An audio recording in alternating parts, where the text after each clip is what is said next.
नमस्कार. आजच्या या विशेष सत्रात आपण एका अत्यंत रंजक आणि स्पर्धा परीक्षांसाठी अतिशय महत्त्वाच्या विषयावर चर्चा करणार आहोत. अत्यंत कठीण आणि टोकाच्या वातावरणात जगण्यासाठी वनस्पती स्वतःमध्ये जे अफाट बदल घडवून आणतात त्याचे हे सविस्तर विश्लेषण आहे. चला तर मग वेळ न घालवता लगेचच सुरुवात करूया. आजच्या या सत्राची रूपरेषा अगदी सुटसुटीत आहे. आपण सुरुवातीला टोकाचं वातावरण समजून घेऊ, मग वनस्पतींची शारीरिक रचना आणि काही अदृश्य युक्त्या पाहू. त्यानंतर काही वास्तविक उदाहरणे आणि शेवटी परीक्षेच्या दृष्टीने सर्वात महत्त्वाचे मुद्दे. हा आराखडा या विषयावर पूर्ण प्रभुत्व मिळवण्यासाठी नक्कीच फायद्याचा ठरेल. तर आपला पहिला टप्पा आहे टोकाचे वातावरण. वनस्पतींसमोर निसर्गात प्रामुख्याने दोन अत्यंत धोकादायक परिस्थिती उभ्या राहतात. एक म्हणजे पाण्याचा महापूर आणि दुसरी म्हणजे पाण्याची भयानक कमतरता. सर्वात आधी पाहूया हायड्रोफाइट्स म्हणजेच जलवनस्पती.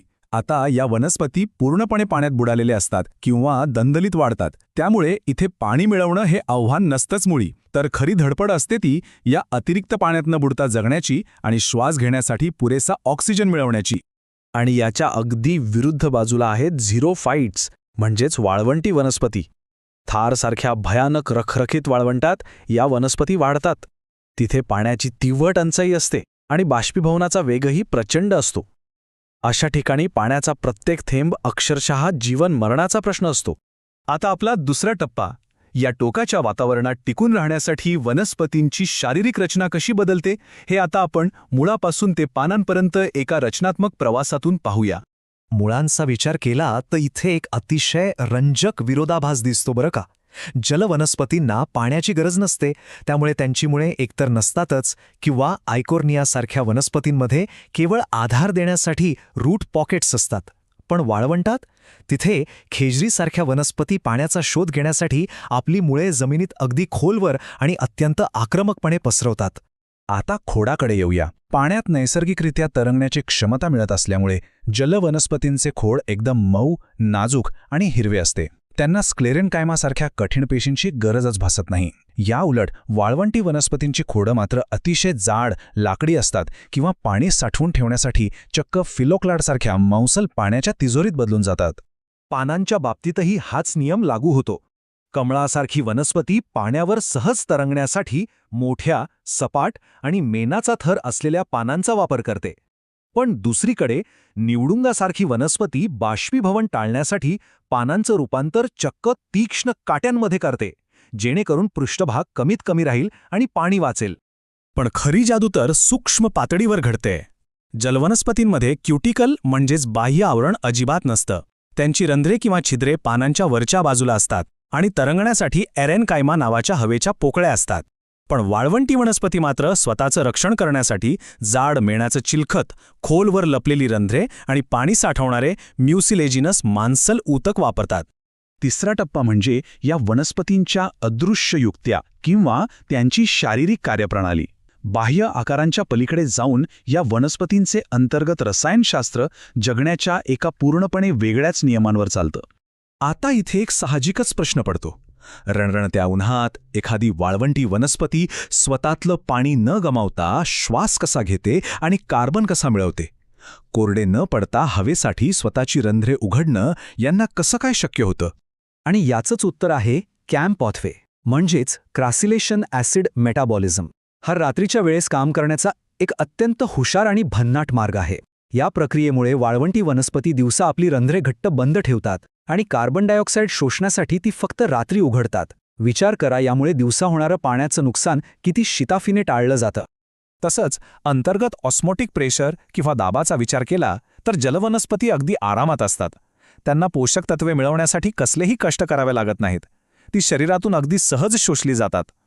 पण वाळवंटी वनस्पतींना मात्र कोरड्या ठाक जमिनीतून पाण्याचा एक अतिशय सूक्ष्म अंश खेचून काढण्यासाठी प्रचंड तीव्र असा ऑस्मोटिक दाब निर्माण करावा लागतो. आता आपण चौथ्या टप्प्याकडे वळूया. हे सगळं प्रत्यक्षात कसं दिसतं ते समजून घेण्यासाठी आपण काही वास्तविक वनस्पतींची उदाहरणे पाहूया. ही तीच उदाहरणे आहेत जी तुम्हाला वारंवार परीक्षेच्या अभ्यासक्रमात विचारली जातात.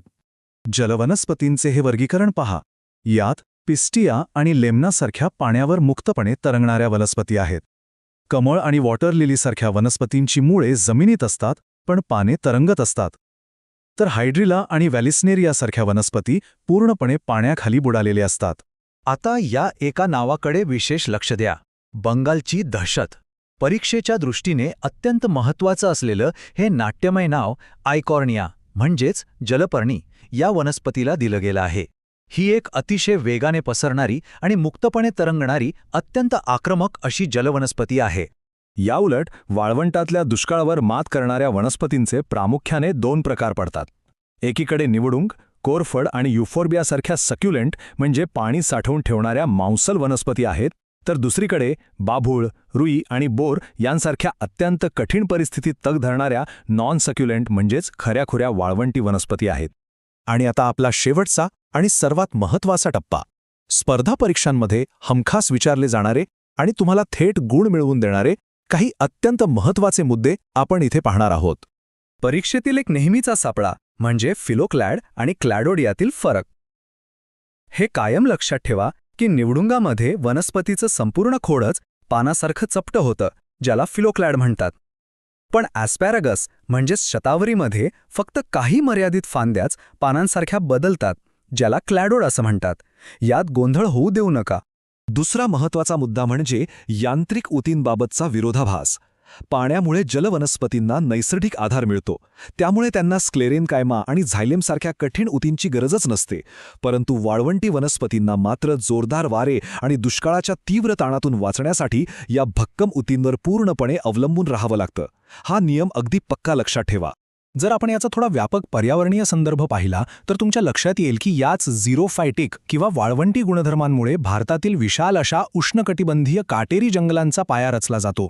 हीच ती जंगले आहेत जी तुम्हाला प्रामुख्याने राजस्थान, गुजरात आणि आपल्या महाराष्ट्रातील मराठवाड्यासारख्या पर्जन्यछायेच्या प्रदेशांमध्ये मोठ्या प्रमाणावर पाहायला मिळतात. तर हे सगळं पाहिल्यानंतर एक गोष्ट नक्कीच जाणवते, वनस्पतींची शरीररचना दलदलीत अगदी निष्क्रियपणे तरंगण्यापासून ते ओसाड वाळवंटात अतिशय आक्रमकपणे तग धरून राहण्यापर्यंत एवढी बदलू शकते. मग एक विचार करा, उद्याच्या वेगाने बदलणाऱ्या हवामानाचा सामना करण्यासाठी ह्या वनस्पती आणि पृथ्वीवरील सजीवसृष्टी अजून कोणते नवीन उत्क्रांतीचे चमत्कार घडवून आणतील? याच एका विचार करायला लावणाऱ्या प्रश्नासोबत आपण आजचं हे विश्लेषण सत्र इथेच थांबूया.